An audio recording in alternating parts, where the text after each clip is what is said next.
Superman as A alien ആണ് നമ്മൾ മിക്ക പടത്തിലും കണ്ടിട്ടുള്ളത്. അതായത് ഇമോഷൻസ് ഇല്ല, ഫുള്ളി ഫൈറ്റ് മാത്രം. പക്ഷേ ഒരു സൂപ്പർമാനും ഒരു ഹ്യൂമൻ ആണ്, ഇമോഷൻസ് ഉണ്ട് എന്ന് അത് നന്നായിട്ട് പോർട്രേറ്റ് ചെയ്തിട്ടുണ്ട്. അതാണ് main highlight of this film. പിന്നെ ഹെൻറി കാവിലിനെ റീപ്ലേസ് ചെയ്ത് വേറൊരാൾ വരുമ്പോൾ അത് നമ്മൾ എക്സ്പെക്ട് ചെയ്യുന്നില്ല അത് എങ്ങനെ ആവും എന്നുള്ളത്. പക്ഷേ നന്നായിട്ട് ചെയ്തിട്ടുണ്ട്. ആസ് എ ഹ്യൂജ് ഫാൻ ഞാൻ സാറ്റിസ്ഫൈഡ് ആണ്, ഫുള്ളി സാറ്റിസ്ഫൈഡ്. എനിക്ക് 3D ഇഷ്ടപ്പെട്ടു. പിന്നെ ആക്ഷൻ, മ്യൂസിക് എല്ലാം പോയി സൂപ്പർ ആയിട്ടുണ്ട്. എൻട്രിക്കാൻ പറ്റില്ല ബ്രോ, പക്ഷെ പുതിയ സൂപ്പർമാൻ കൊള്ളാം. ആസ് എ ഫസ്റ്റ് ടൈം ഇവരുടെ DC-യിൽ അത്ര ഫാൻ അല്ലായിരുന്നു. അപ്പൊ എനിക്ക് ഡൗട്ട് ഉണ്ടായിരുന്നു സിനിമ കാണാനായിട്ട്. പക്ഷേ നേരത്തെ സിനിമയുടെ റെഫറൻസസ് അത്ര ഉപയോഗിക്കാതെ തന്നെ പുതിയ സിനിമയിൽ മാക്സിമം ഫസ്റ്റ് ടൈം വ്യൂവേഴ്സിന് അക്കോമഡേറ്റ് ചെയ്യാൻ പറ്റുന്ന ഒരു മൂവിയാണ്. ഓവറോൾ വിഷ്വൽ എഫക്ട്സ് ഇഷ്ടപ്പെട്ടു. ആക്ടറിന് എനിക്ക് ഡൗട്ട് ഉണ്ടായിരുന്നു ഹെൻറി കാവലിന്റെ ആ ഒരു ചാർം എടുക്കാൻ പറ്റും. I think Superman as a role he did good of role acting in the ഇഷ്ടപ്പെട്ടു.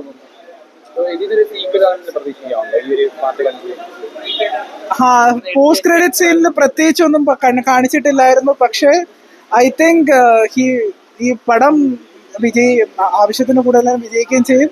നെക്സ്റ്റ് മൂവി പ്രതീക്ഷിക്കാൻ ചാൻസ് ഉണ്ട്. 3D ഫൈറ്റിംഗ് സീൻസിൽ 3D is good, but normal overall mixed emotions ഉള്ള ഒരു മൂവിയാണ്.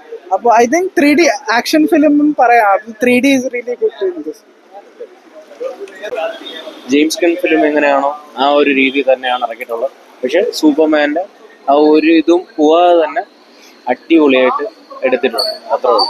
ഇത് ഇൻട്രൊഡക്ഷൻ ആണ്, അതായത് സൂപ്പർമാനെ വീണ്ടും റീഇൻട്രൊഡ്യൂസ് ചെയ്യുന്നു. അത്രേ ഉള്ളൂ. ഈ സാധാരണ സൂപ്പർ ഫിലിമൊക്കെ ഇത് നല്ല വെളിച്ചമുണ്ട് കാണാം. പിന്നെ ഐമാക്സിൽ 2D മാത്രമേ ഉള്ളൂ. അതെന്താണ് എനിക്ക് മനസ്സിലാവില്ല. നല്ല ഐമാക്സ് 3Dയിൽ കാണേണ്ട പടമാണ്. നമ്മൾ 3D കൊള്ളായിരുന്നു. അത് 3D കുഴപ്പമില്ലായിരുന്നു. പക്ഷെ ഐമാക്സ് കുറച്ചും കൂടെ നന്നായിട്ടിരിക്കും. ഐമാക്സിന് വേണ്ടി എടുത്ത പടമാണ്. അപ്പം അമ്മ എന്തുകൊണ്ട് 3D അവിടെ ഉണ്ടാക്കി വെച്ചില്ല എനിക്ക് മനസ്സിലാവില്ല. ഞാൻ ലാസ്റ്റ് ദിവസം വരെ നോക്കി 3D ഇട്ടായിരുന്നു. പുതിയ സൂപ്പർമാൻ എങ്ങനെയുണ്ട്? കൊള്ളാം. നല്ല ഡേവിഡ് കോർൺസെറ്റ് എന്ന ആക്ടർ നന്നായിട്ട് ആക്ട് ചെയ്തിട്ടുണ്ട് സൂപ്പർമാനായിട്ട്. പിന്നെ ലെക്സ് ലൂത്തർ നടിച്ച നിക്കോളസ് ഹോൾട്ട് അങ്ങനെ നന്നായിട്ട് ചെയ്തിട്ടുണ്ട്. പിന്നെ പടത്തിൻ്റെ വിഷ്വൽസ് ഒക്കെ കൊള്ളാം. നന്നായിട്ട് ഡയറക്ഷൻ ചെയ്തിട്ടുണ്ട്. സോ മസ്റ്റ് വാച്ച് ആണ്, ഉറപ്പായിട്ട് കണ്ടിരിക്കണം പടം. ഇംപ്രഷൻ വെച്ച് നോക്കുവാണെങ്കിൽ ഒരു വൺ ടൈം വാച്ചബിൾ എൻ്റർടൈനിങ് ആയിട്ടൊരു ഫ്ലിക്ക് ആയിട്ടാണ് എനിക്ക് തോന്നിയത്. ആൻഡ് അപ്പം ഒബ്വിയസ്ലി ഇങ്ങനൊരു സൂപ്പർമാൻ മൂവി ഇപ്പോൾ ഇറങ്ങുമ്പം പ്രീവിയസ് അഡാപ്റ്റേഷനുമായിട്ട് നമ്മൾ ഒബ്വിയസ്ലി കമ്പയർ ചെയ്യും മൂവി ആണെങ്കിൽ പോലും. അപ്പോൾ എനിക്ക് പറയാനുള്ളതെന്ന് വെച്ചാൽ ഒരു മൂവി എപ്പോഴും നമുക്ക് രണ്ട് രീതിക്ക് ഇറങ്ങാം. ഒരു ആർട്ട് ആയിട്ടുള്ളൊരു വാല്യൂസിന് മുൻഗണന നിർത്തിയും എടുക്കാം, എന്നാൽ എൻ്റർടൈൻമെൻറ്റിൻ്റെ വാല്യൂ കൂട്ടിയും എടുക്കാം. ബട്ട് ഒരു സൂപ്പർ മൂവി എന്ന് പറയുമ്പം ഇതിനെ രണ്ടിൻ്റെ ഇടയിൽ നിൽക്കണമെന്നാണ് ഞാൻ പറയുന്നത്. അതാണിപ്പം ഇപ്പോൾ ഡാർക്ക് നൈറ്റ് ആണെങ്കിലും ഇൻഫിനിറ്റി വാർ ആണെങ്കിലും വിന്റർ സോൾജിയർ ആണെങ്കിലും ഇതിൻ്റെയൊക്കെ റിപ്പീറ്റ് വാല്യൂയും ആ ക്വാളിറ്റിയും മെയിൻറ്റെയിൻ ചെയ്യേണ്ട റീസൺ ഇതാണ്.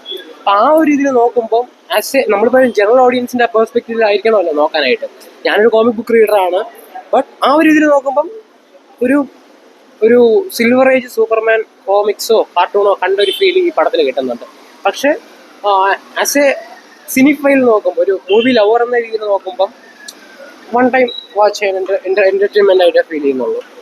ഇപ്പം മുമ്പത്തെ അഡാപ്റ്റേഷനിൽ വെച്ച് ഏത് ആസ്പെക്റ്റ് കമ്പയർ ചെയ്താലും എനിക്ക് പേഴ്സണലി മാൻ ഓഫ് സ്റ്റീൽ തന്നെയാണ് ബെറ്റർ ആയിട്ട് തോന്നിയിട്ടുള്ളത്. ഇപ്പോൾ മ്യൂസിക് വൈസ് ആണെങ്കിലും സിനിമാറ്റോഗ്രഫി ആണെങ്കിലും.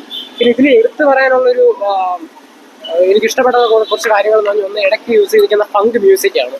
ഒരു kind of pop music use ചെയ്യുന്നുണ്ട്. അതെനിക്കെന്തോ മിസ്പ്ലേസ്ഡ് ആയിട്ട് തോന്നി, പേഴ്സണലി സ്പീക്കിംഗ് ആണ് കേട്ടോ. പിന്നെ ലൂത്തറിൻ്റെ പോർട്രയിൽ കഴിഞ്ഞ വർഷം TVS-ലേക്ക് ലൂത്തർ വന്നപ്പം ഏറ്റവും കൂടുതൽ വന്ന ആരാവണമെന്ന് പറഞ്ഞാൽ ഒരു എസെൻട്രിക് ഫീൽ വന്നെന്നാണ്. പക്ഷേ ഇത് ആ ഒരു സെയിം ഇത് തന്നെയാണ്. ആ ഒരു അപ്പിയറൻസിന് മാത്രം കുറച്ചുകൂടി ഇതായിട്ട് നിർത്തിയിട്ടുള്ളത്. സെയിം ഫീൽ തന്നെയാണ് തന്നിട്ടുള്ളത്. പിന്നെ ഓവറോൾ ഞാൻ പറയുന്നത് ഒരു one time watchable entertaining flick. Love and തണ്ടറില്ലേ, ആ ഒരു കൈൻഡ് ഓഫ് മൂവി ആയിട്ട് എനിക്ക് തോന്നിയിട്ടുള്ളത്. അതിന് റീവാച്ചബിലിറ്റി ഉണ്ടെന്ന് എനിക്ക് തോന്നുന്നു. Thank you.